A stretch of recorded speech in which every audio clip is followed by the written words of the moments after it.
que o Senhor te abençoe em nome do Senhor Jesus. Nós estamos começando a partir de hoje uma série, né? E nesse estudo, né, que será alguns estudos que nós estaremos colocando a seguir, uma sequência de estudos. Todos os dias estaremos postando um estudo diferente nesta série Estratégias de Guerras. É muito importante para que você fique conhecendo de fato quem são os seus inimigos, como agir, como usar as estratégias estabelecidas dentro da Bíblia, pois essas estratégias, elas não falham. E a primeira estratégia de guerra, de luta, de batalha, ela começa, é claro, no céu, na casa de Deus. Eu serei como Deus, terei o meu trono acima do trono de Deus, bradou Satanás. Ninguém é e jamais será como Deus, nunca será, respondeu Miguel. A partir de então, dois exércitos entram em combate. A batalha de Miguel e os anjos contra o diabo e os anjos corrompidos, que foram corrompidos pela palavra de Satanás. Houve esta batalha no céu. Houve uma batalha entre dois exércitos por causa de poder. Ou seja, Lúcifer, Satanás, o diabo, como é conhecido nas Escrituras Sagradas, ele queria um trono acima do trono de Deus, estabelecer o seu trono acima do trono de Deus. E então, a partir desse momento, ele é lançado por terra, ele cai por terra, ele perde essa primeira batalha. Como você caiu do céu, ó Lúcifer, filho da alvorada, foi lançado à terra, você que destruía as nações, pois dizia consigo: subirei aos céus e colocarei o meu trono acima das estrelas de Deus. Dominarei no monte dos deuses, nos lugares distantes do norte. Subirei aos mais altos céus e serei como o Altíssimo. Em vez disso, será lançado ao lugar dos mortos, ao mais profundo abismo. Eu o escolhi e o ungi como querubim e guardião. Você tinha acesso ao trono santo de Deus e andava entre as pedras cintilantes. Era irrepreensível em tudo que fazia, desde o dia em que você foi criado, até que se achou maldade em você. O seu rico comércio levou à violência e você pecou. Por isso bani em desonra do monte de Deus. Eu o expulsei, ó querubim guardião, de seu lugar entre as pedras cintilantes. Seu coração se encheu de orgulho por causa da sua beleza. Sua sabedoria se corrompeu por causa do seu esplendor. Por isso, o atirei à terra e o expus ao olhar dos reis. Você profanou os seus santuários com os seus muitos pecados e o seu comércio desonesto. Por isso, fiz sair de dentro de você um fogo que o consumiu. Reduziu a cinza no chão à vista de todos que observavam. Ezequiel 28, 14 ao 18, nós estamos lendo aí na NVT, na nova versão transformadora. O que acontece com Lúcifer, com Satanás, o diabo, o opressor? Ele cria, primeiramente, uma revolta no céu e de lá ele é expulso. Só que uma coisa interessante acontece. ele não é expulso do céu sozinho. Se trava uma batalha primeiramente entre esses dois exércitos, o exército de Miguel e também o exército de anjos que se corromperam, anjos corrompidos que se corromperam e que estavam agora do lado de Satanás. Se trava uma batalha e eles são expulsos do céu. Haverá uma outra batalha, o livro do Apocalipse garante isso, que haverá uma outra batalha, né, de Miguel, que se trava uma batalha contra Satanás e os teus anjos. Nós temos esta batalha no livro do Apocalipse. Eu estou com a minha Bíblia aqui, eu vou ler aqui na minha Bíblia, vou colocar alguns textos aqui na tela para que fique mais fácil para você, mas eu prefiro dar uma lida aqui na minha Bíblia porque a tela acaba ficando um pouco longe ali e eu acabo não conseguindo ler. Bom, uma questão é certa: Satanás é expulso do céu. Ele não é mais o querubim da guarda. E o lugar de atuação de Satanás agora é na terra. Não há outro lugar de atuação para Satanás, já que no céu ele não tem controle, ele não tem acesso, o diabo não tem acesso ao céu. Então, o lugar de atuação dele é na terra. Satanás, ele é a fonte de todo o mal estabelecido na terra. E o maior objetivo dele é fazer com que as pessoas não acreditem nele, não creem nele, porque as pessoas deixando de acreditar nele, deixando de acreditar na sua existência, ele vai ter mais poder nas suas ações ardilosas. Ele consegue executar como que eu posso dizer? Ele consegue executar as suas ações com mais afinco, né? E ser mais vencedor nas suas ações, já que existe uma batalha que é travada. No livro de Gênesis, no capítulo 1, acontece uma coisa muito interessante. Eu vou colocar aqui na tela para você, mas vou ler aqui na minha Bíblia, que fica mais fácil para mim. Ele diz assim, deixa eu só achar aqui aonde que está a nossa tela aqui da Bíblia. Aqui está a tela da Bíblia. Eu vou colocar aqui para você. Diz assim, olha: no princípio criou Deus os céus e a terra. E a terra era sem forma e vazia, e havia trevas sobre a face do abismo.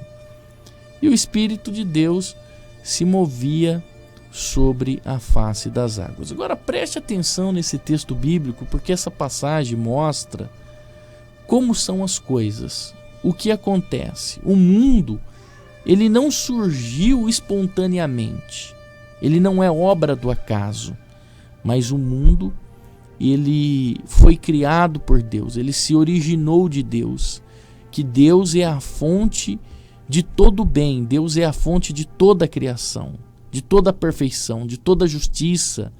Deus é a fonte da excelência, Deus é a fonte da plenitude, Deus é a fonte do amor. E ele criou aqui primeiramente os céus e a terra, né? Foram feitos por Deus com muita precisão, pode ter certeza.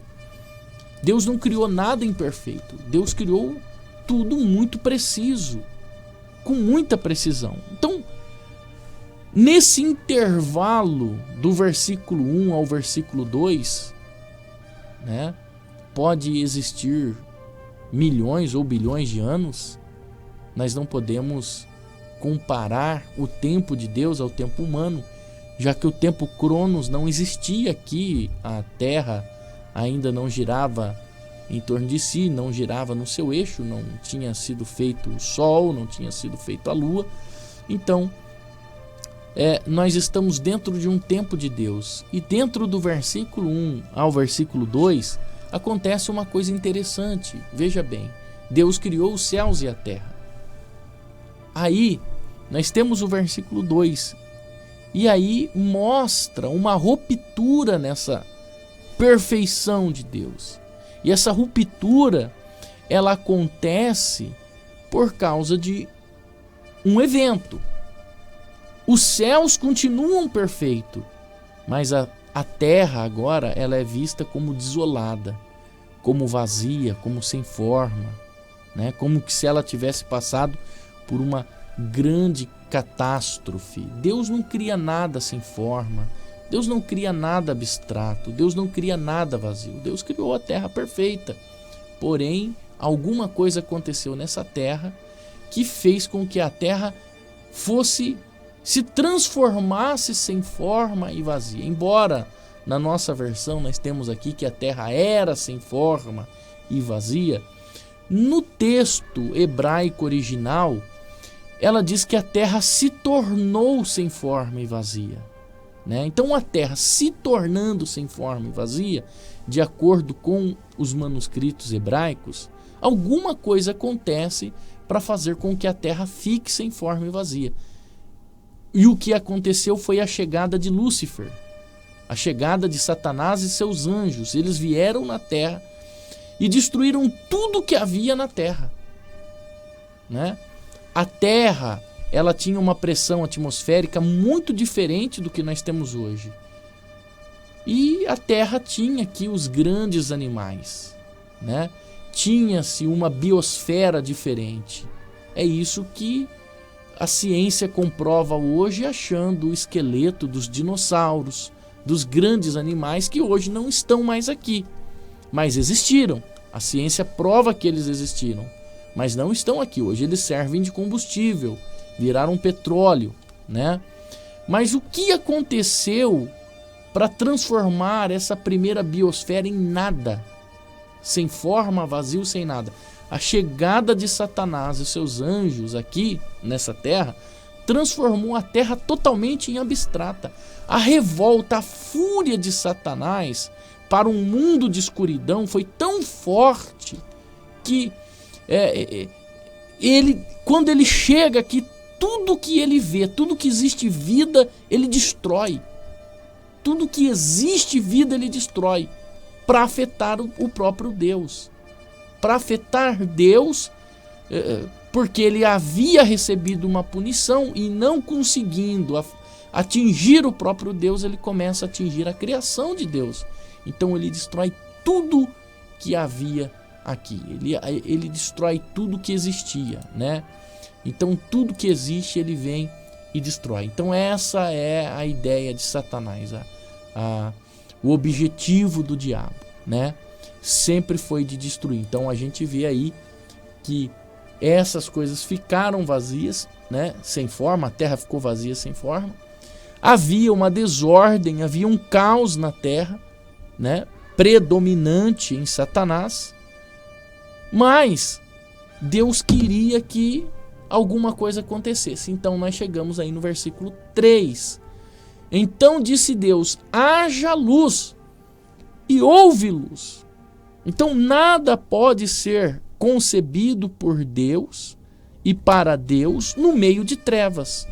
É por isso que, primeira coisa, ele dissipa a escuridão. Só que o que você precisa entender é que essa luz não se trata de claridade, tá? Porque para Deus o dia e a noite é a mesma coisa. Então essa luz não se trata de claridade, já que os luminares foram criados somente no quarto dia, tá? Os luminares passam a ser criados somente no quarto dia. Quer ver aonde eles estão aqui? No quarto dia, Deus cria os grandes luminares. Olha aqui o versículo 14. Então Deus disse: haja luz no céu para separar o dia da noite e marcar as estações dos dias e anos. Que essas luzes brilham no céu para iluminar a terra. E assim aconteceu. Deus criou duas grandes luzes. Em algumas outras versões, eu estou lendo aqui na NVT, né? Duas grandes luzes, a maior para governar o dia e a menor para governar a noite. E criou também as estrelas. E Deus colocou essas luzes no céu para iluminar a terra. Então, o que se trata o versículo 3? Que luz é essa que se encontra no versículo 3? Essa luz não é a claridade. Essa luz é o basta de Deus. Deus dá um basta em toda trevas que existia, escuridão. Escuridão não só representa a ausência de luz, mas escuridão também é usado para representar o mal. Trevas também é usado para representar o próprio Satanás. Então Deus vem, cria essas luzes aqui, tá? Eu estou lendo aqui na minha Bíblia, porque fica bem mais perto aqui, embora a minha versão aqui é um pouquinho diferente da que nós temos aí, que é a NVT, né? Essa que eu estou aqui comigo é a RA. Eu gosto muito da RA também, mas eu prefiro ler ela aqui comigo, né? Para que fique mais fácil. Então, essa luz que Deus cria é um basta, porque Deus não pode criar nada na escuridão, né? Ele diz aí, haja luz e houve luz. E Satanás, ele estava na terra quando Deus começa a fazer os seus decretos. Quando Deus começa a decretar, Satanás estava aqui, né? Quando Deus estava dando origem a milhões e milhões de coisas, de seres vivos, né? Deus criando uma obra maravilhosa, aquilo chamou a atenção de Satanás, do diabo que estava aqui. Só que o que mais chamou a atenção do diabo foi quando Deus criou Adão e Eva. Quando Deus cria Adão e Eva, isso chama a atenção dele, porque Deus cria, essa é a criação de Deus, que é feita à sua imagem, né? Como ele diz aqui no texto, né? A sua imagem. Ele cria o homem exatamente como ele era, a sua semelhança e a sua imagem. Então isso chama a atenção de Satanás, né? Quando Satanás vê essa criação, eu estou lendo aqui na NVT e aqui na minha um pouquinho diferente, mas Deus cria o homem, né? A sua imagem, a sua semelhança, Deus os abençoa, Deus dá uma bênção sobre ele, mas aquilo chama a atenção do diabo. Quando o diabo vê Deus criando o homem, formando o homem ali bonitinho, a sua imagem, a sua semelhança, pegando o próprio Deus como modelo nessa criação, como modelo naquilo, era algo novo. Deus faz como se fosse um espelho, né? E muitos acham que Adão foi criado deitado, mas Adão foi criado em pé. A primeira coisa que Deus faz em Adão é a estrutura óssea.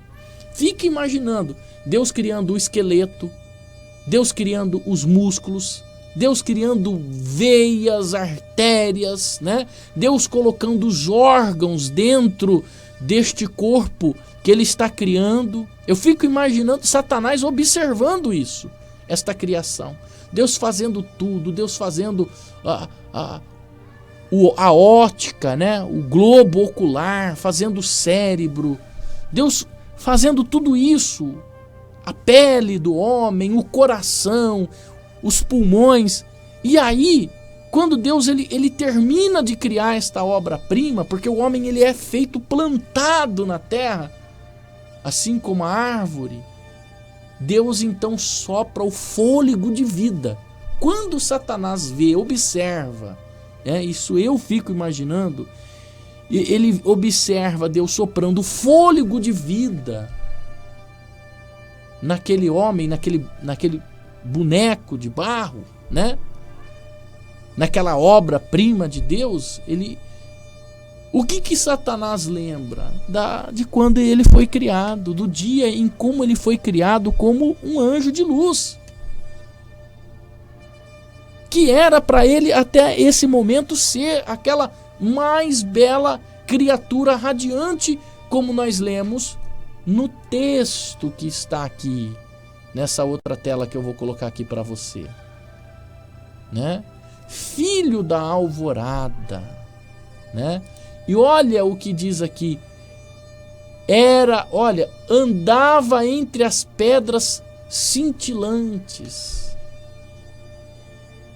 Em outras versões e em outros textos, diz que dele saía sons.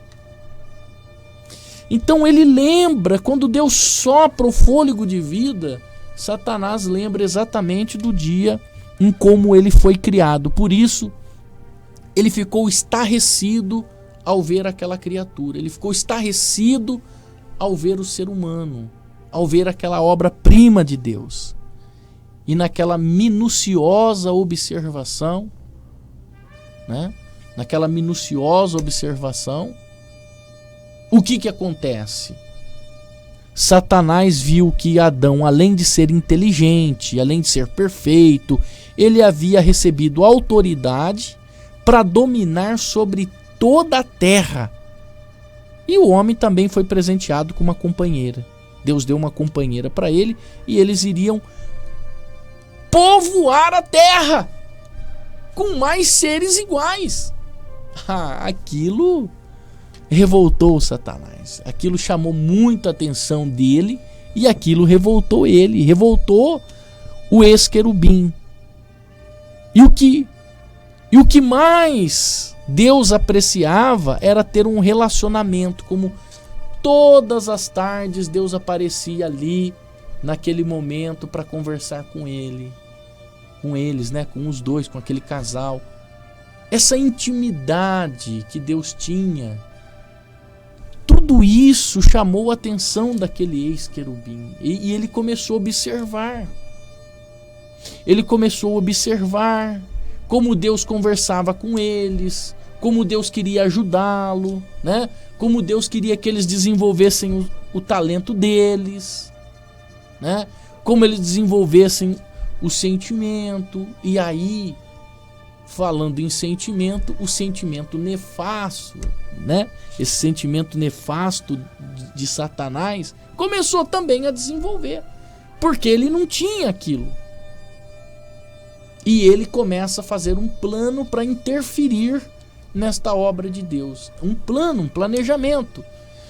Tudo necessita de planejamento. Estratégias. Ninguém entra numa guerra sem estratégias de guerra.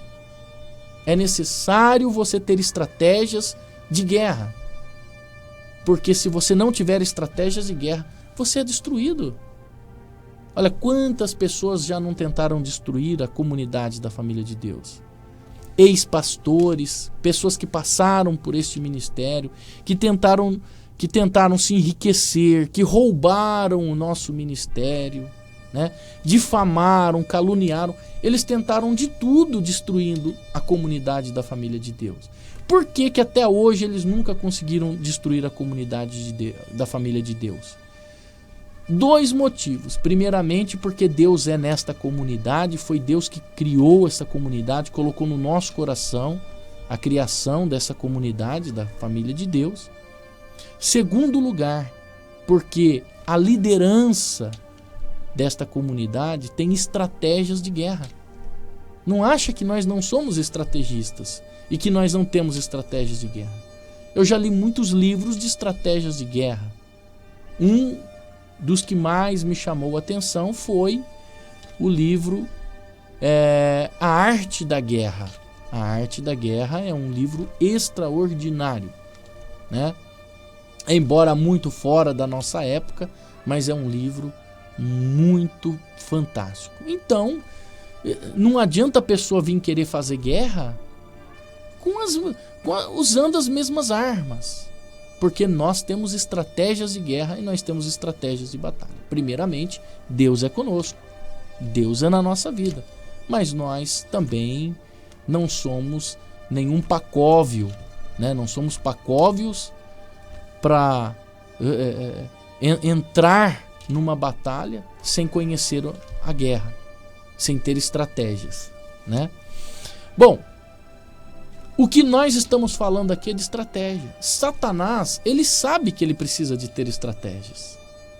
Nós vamos falar das estratégias de Satanás no outro estudo, porque essa é uma sequência de estudos, né?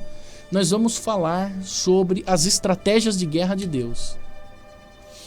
Satanás, ele sabe que ele precisa de uma estratégia. Ele sabe que ele precisa de desenvolver alguma coisa para ganhar esta guerra. Então ele começou a observar. Ele começou a ver como Deus amava o ser humano e ele procurou uma maneira para atingir Deus. Bom, já que Deus ama demais o ser humano, né? Eu vou atingir o ser humano, assim eu acabo atingindo a Deus. Então ele luta de todas as formas com o ser humano. Ele só não imaginava que Deus tinha uma estratégia, um projeto, que era Jesus Cristo. E Yehoshua, né? E Alcha. Aí, depois nós vamos falar sobre essa questão. Mas uma coisa acontece de muito interessante nessa estratégia de guerra, que Satanás, ele pensa o seguinte: a primeira investida, baseado na história, né, nos leva a entender que o que ele pensou, olha, a minha primeira investida será justamente no ponto em que eu mesmo caí. Será no ponto em que eu mesmo caí. Ser o quê? Insubordinado, desobediente, né? Então, o que ele ficou pensando? Olha, assim como eu e os anjos, Adão e Eva também foram criados com livre-arbítrio. Ele começou a observar. Ninguém entra numa guerra sem observar o seu adversário. Essa é uma estratégia. Essa já é uma estratégia, né? Ele começou a observar. Este homem, ou melhor, este ser maligno, ele começa a observar e ele descobre que Adão e Eva também tinham o livre-arbítrio, assim como ele. E ele começou a parar, a pensar, ele começou a observar, e ele viu que Adão e Eva estavam cercados de muita bondade de Deus. Deus tinha feito muitas coisas para eles. Deus criou tantas coisas para eles, porque antes de colocar Adão e Eva, Deus criou o Éden, né?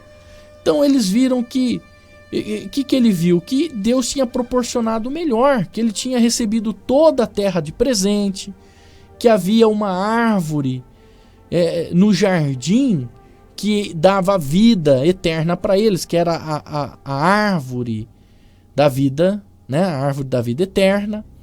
Só que ele observou que também no meio desse jardim tinha uma árvore que eles não podiam comer do fruto. E Deus tinha determinado que eles não poderiam comer desse fruto. Então ele pensou, olha, é exatamente aí que eu vou atacar. Eu vou atacar exatamente neste ponto. Eu vou convencer eles a comer esta árvore. Eu vou convencer eles a desobedecer a Deus. E aí, aqui já na minha Bíblia, né? Aqui já na outra versão, deixa eu colocar aqui no capítulo 3. Cadê? Tá aqui, capítulo 3. Aqui, a partir do capítulo 3, né? Já acontece o quê? A queda do homem. Uma vez que o diabo ele foi expulso, ele poderia ter reconhecido a derrota dele, ele poderia ter aceitado a condenação dele, ele poderia ter se recolhido a um lugar de desventura, né? Mas Satanás, ele decidiu continuar a guerra que ele tinha começado lá no céu. Ele continuou esta batalha e a gente sabe já que ele não vai, de livre e espontânea vontade, que ele não vai desistir dessa batalha. Porque no livro do Apocalipse, capítulo 20, lá no capítulo 20, versículo 10 do livro do Apocalipse, a Bíblia diz que quem vai vencer ele, quem vai vencer essa grande batalha, é o Mashiach. É ele que vence essa grande batalha. Não somos nós que vencemos essa grande batalha.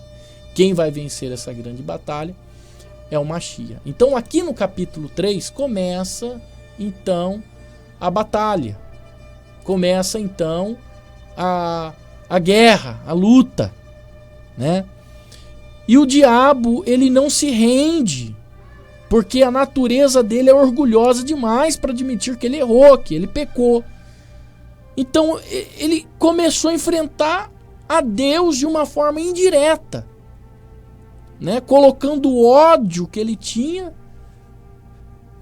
transferindo este ódio para o homem. Então ele tenta, de alguma forma, destruir o homem, porque era aquilo que Deus mais amava, né? Que era destruir o homem. Então aqui na minha Bíblia, aqui na versão que eu estou, no capítulo 3, começa a batalha, né? E o que Satanás fez? Ele começou a estudar passo a passo o homem. Dia após dia, ele ficava no jardim observando o homem. É uma outra estratégia. Ele não agiu. Ele ficou observando o homem ali no jardim. Ele viu quando Deus deu a ordem para ele não comer daquela árvore que tinha lá no meio. Ele viu tudo, ele observou, ele procurou conhecer o homem, os pontos fortes e os pontos fracos do homem, para poder atacar o homem. Então ele projetou o seu ataque, ele planejou o seu ataque. O ataque dele foi planejado. E aí, né, aqui no capítulo 3, começa então o ataque dele, né? Olha só, é tão interessante que Deus, no capítulo 2, deixa eu colocar aqui o texto, versículo 16 a seguir, olha o que o próprio Deus diz, olha, mas o Senhor lhe ordenou. O diabo viu isso, né? O Senhor lhe ordenou.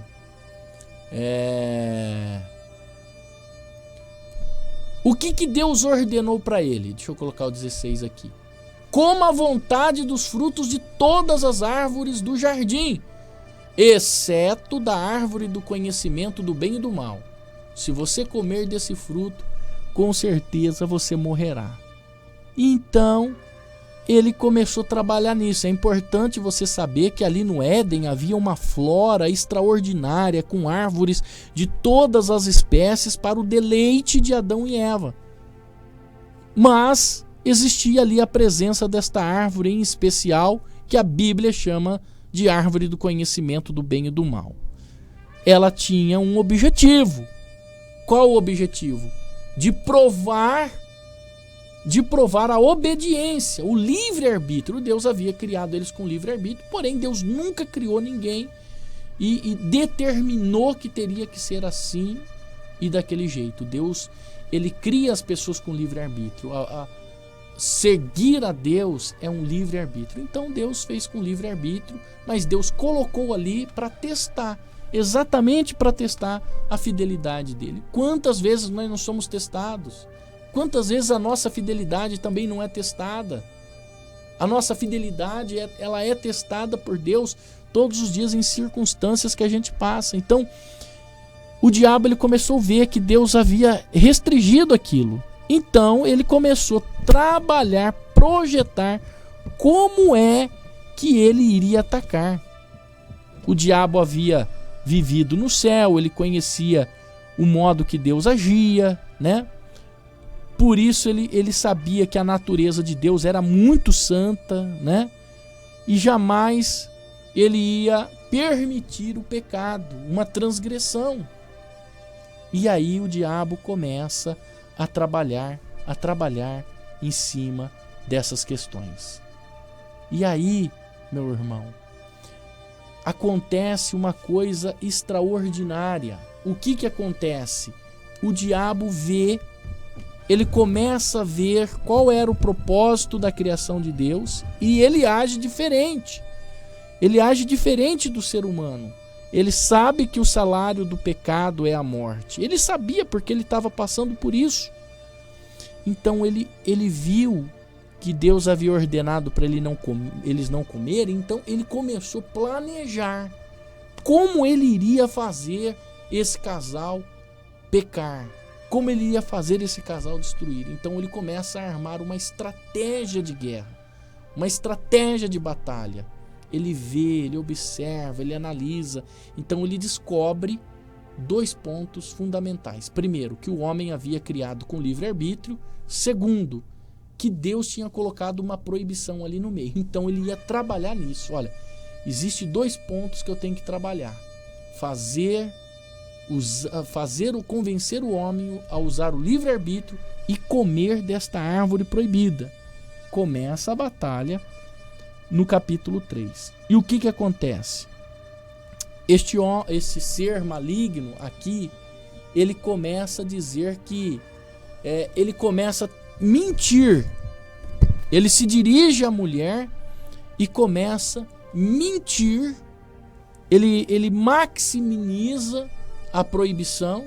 O homem só tinha um mandamento. Só tinha um, era não comer daquela árvore. E aí ele começa a criar uma estratégia para fazer com que esse primeiro casal erre.